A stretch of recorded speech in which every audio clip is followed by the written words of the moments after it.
Hey guys, good morning. Sunday. November 2. Bilis ng araw. Ano? Yan, sa umaga, nakaugalian ko na nung bago ko kilusin ang lahat, labahan, bahay, o ano. Mas gusto ko talagang inuunang linisin ang kusina. Kasi sa gabi, naguhugas naman yung aking mga apo sa kanilang mga schedule na paghuhugas. Pero iba pa rin yung yung paggising ko ay hindi talaga totaling linis dahil yung sahig, yung alam nyo na,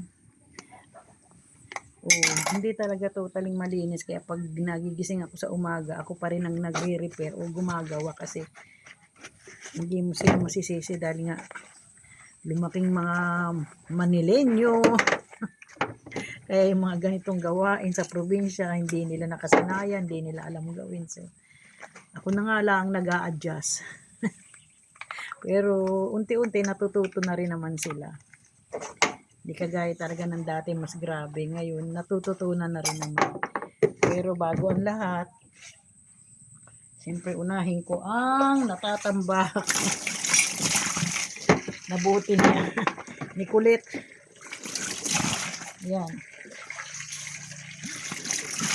Sa magdamag, grabe makadede. 3 yata o 2, mahina na yung isa. Pag so, okay lang, ganun talaga bata eh.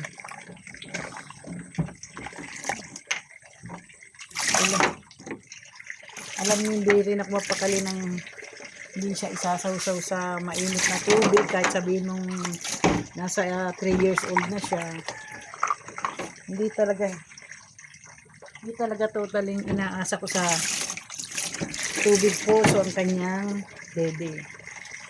Kahit pa paano, syempre ini-sterilize ko pa yan kahit